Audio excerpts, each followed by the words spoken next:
চলতি বছরের মে মাসের এক দুপুরে রাজশাহীর জনশূন্য রাস্তা, পিচঢালা রাস্তা থেকে ভাপ উঠছে। থার্মোমিটারে বছরের সর্বোচ্চ তাপমাত্রা 40 ডিগ্রি সেলসিয়াস। হাসপাতালের জরুরি বিভাগে সারি সারি রোগী, হিটস্ট্রোকে কাবু। রিক্সা চালক, দিনমজুর সবাই খুঁজছেন একটু ছায়া। মাত্র 1.5 মাস পর জুলাইয়ের এক রাত সিলেট, ফেনী, বান্দরবনের নদীগুলো ফুঁসে উঠছে। বাংলাদেশ পানি উন্নয়ন বোর্ডের সতর্কবার্তায় 17টি জেলার নামে স্বল্পমেয়াদী বন্যার আশঙ্কা। গ্রামের পর গ্রাম পানির নিচে, পাহাড় ধসে প্রাণ যাচ্ছে মানুষের। একই দেশে, একই ভূখণ্ডে এত বিপরীত আবহাওয়া কেন? এটা কি নিছকই উজানের ঢল, নাকি প্রশান্ত মহাসাগরের গভীরে জন্ম নেওয়া এক বিশাল শক্তির প্রতিফলন? আর জলবায়ু পরিবর্তন কি এই খেলাকে আরো ভয়ঙ্কর করে তুলছে? আজকের এই এক্সপ্লেনারে আমরা বিজ্ঞান দিয়ে এই সব উত্তর খুঁজব। সঙ্গে আছি আমি জাহিদ হাসান।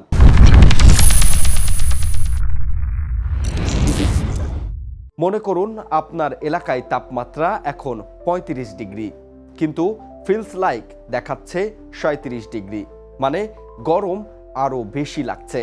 এল নিনো পুরো পৃথিবীর সাথে ঠিক এই কাজটাই করে।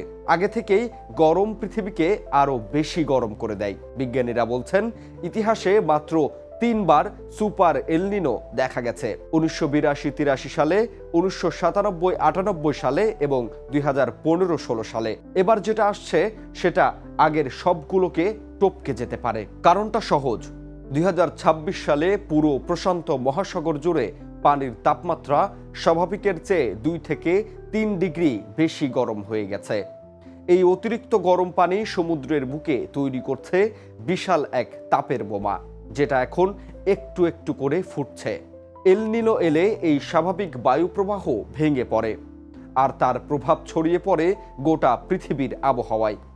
এখন প্রশ্ন হচ্ছে, বাংলাদেশে এই এল নিনোর কি প্রভাব পড়তে পারে?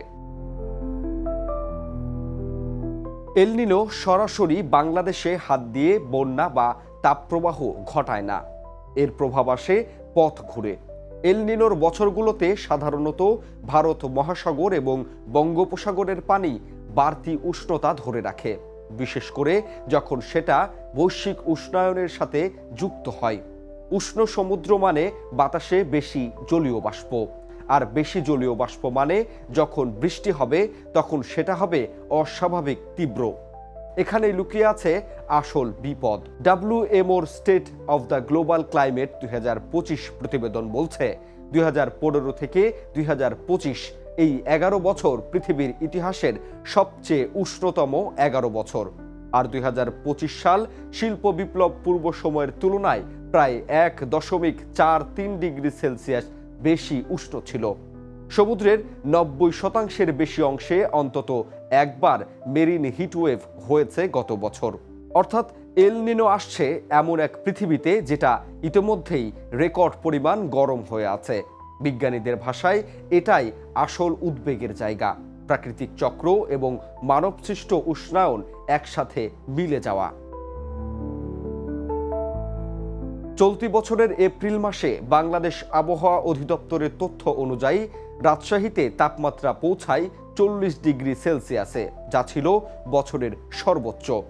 একই সময়ে সারা দেশের 27টি জেলার ওপর দিয়ে তাপপ্রবাহ বয়ে যায়, যার মধ্যে ছিল ঢাকা, খুলনা বিভাগের 10 জেলা, টাঙ্গাইল, ফরিদপুর, মাদারীপুরের মতো এলাকা। আবহাওয়াবিদদের পর্যবেক্ষণ অনুযায়ী এপ্রিল থেকে জুন মাসের মধ্যে 6 থেকে 8টি তাপপ্রবাহ হওয়ার আশঙ্কা ছিল, যার 3 থেকে 4টি হতে পারে তীব্র মাত্রার। কিন্তু এখানেই শেষ নয়, কারণ এই তাপপ্রবাহের ঠিক কয়েক সপ্তাহ পরেই সম্পূর্ণ বিপরীত এক আবহাওয়ার পরিবর্তন দেখতে পায় গোটা বাংলাদেশ। জুলাই মাসের প্রথম সপ্তাহেই বাংলাদেশ পানি উন্নয়ন বোর্ডের বন্যা পূর্বাভাস ও সতর্কীকরণ কেন্দ্র একের পর এক সতর্কবার্তা জারি করতে থাকে।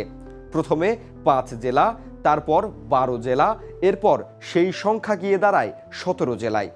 সিলেট, সুনামগঞ্জ, মৌলভীবাজার, হবিগঞ্জ, নেত্রকোনা, ফেনী, কক্সবাজার, বান্দরবন, খাগড়াছড়ি, চট্টগ্রাম, লক্ষ্মীপুর, নোয়াখালী সহ 4 বিভাগের বিস্তীর্ণ এলাকায় নদীর পানি বিপদসীমা ছাড়ানোর আশঙ্কা তৈরি হয়। কারণটা আসলে কি?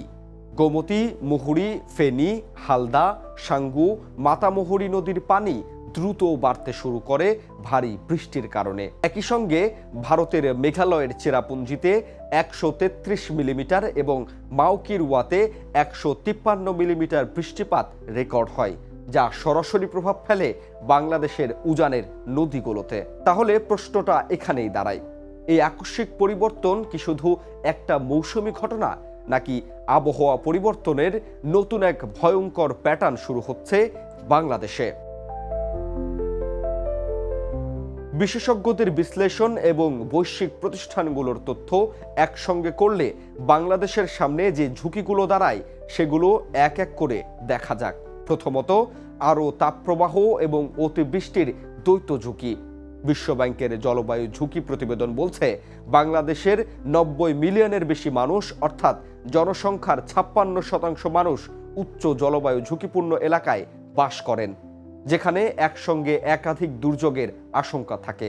দ্বিতীয়ত, নদী ভাঙন এবং বন্যার দীর্ঘমেয়াদী প্রবণতা।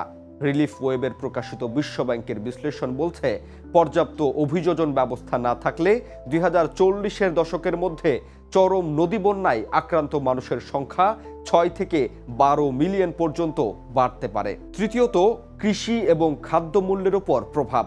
বিশ্বব্যাংকের country climate and development report অনুযায়ী 2050 সালের মধ্যে জলবায়ু পরিবর্তনজনিত কারণে বাংলাদেশের কৃষি জিডিপির 1/3 পর্যন্ত ক্ষতির আশঙ্কা আছে, যেখানে কৃষিখাত দেশের মোট কর্মসংস্থানের প্রায় অর্ধেক ধারণ করে।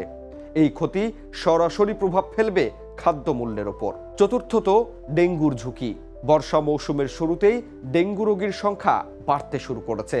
প্রথম আলোর জুন মাসের প্রতিবেদন অনুযায়ী ইতিমধ্যেই 58টি জেলায় ডেঙ্গু রোগী শনাক্ত হয়েছে। বরিশাল বিভাগে এই সংখ্যা সবচেয়ে বেশি। জুলাইয়ের প্রথম সপ্তাহে স্বাস্থ্য অধিদপ্তরের তথ্য বলছে চলতি বছর এখনো পর্যন্ত 6,871 জনের বেশি মানুষ ডেঙ্গুতে আক্রান্ত হয়েছেন। পঞ্চমত, অর্থনৈতিক ক্ষতি এবং জলবায়ু উদ্বাস্তু সংকট। বিশ্বব্যাংক নভেম্বরের প্রকাশিত এক প্রতিবেদনে বলেছে 2030 সালের মধ্যে দক্ষিণ এশিয়ার প্রায় 90% মানুষ চরম তাপের ঝুঁকিতে থাকবে, আর প্রায় 1/4 মানুষ মারাত্মক বন্যার ঝুঁকিতে পড়বে। উপকূলীয় এলাকায় লবণাক্ততা বাড়ছে, যা কৃষি এবং জীবিকার ওপর সরাসরি চাপ তৈরি করছে। এই প্রতিটি ঝুঁকির ক্ষেত্রেই এগুলো নিশ্চিত ভবিষ্যৎবাণী নয়, বরং সম্ভাব্য ঝুঁকি, যেগুলোর মাত্রা নির্ভর করবে বৃষ্টিপাতের প্রকৃত পরিমাণ, এল নিনোর প্রকৃত শক্তি এবং সরকারের প্রস্তুতির ওপর। তাহলে শেষ পর্যন্ত কি দাঁড়ালো? বাংলাদেশ একটা এমন ভৌগোলিক অবস্থানে দাঁড়িয়ে আছে যেখানে প্রশান্ত মহাসাগরের একটা ঘটনা, বঙ্গোপসাগরের উষ্ণতা আর বৈশ্বিক উষ্ণায়ন তিনটিতেই একসাথে মিলে একটা জটিল সমীকরণ তৈরি করছে। যে সমীকরণ বলছে আগাম প্রস্তুতি নিতে হবে এখন থেকেই। বাড়িতে পানি জমতে না দেওয়া, ডেঙ্গুর প্রজননস্থল ধ্বংস করা, আবহাওয়া অধিদপ্তর ও বন্যা পূর্বাভাস কেন্দ্রের সতর্কবার্তা নিয়মিত অনুসরণ করা, এগুলো এখনই করা সম্ভব। সরকারের পক্ষ থেকে দরকার আরও শক্তিশালী পূর্বাভাস ব্যবস্থা, নদী ব্যবস্থাপনা এবং কৃষকদের জন্য জলবায়ু সহনশীল ফসলের সহায়তা।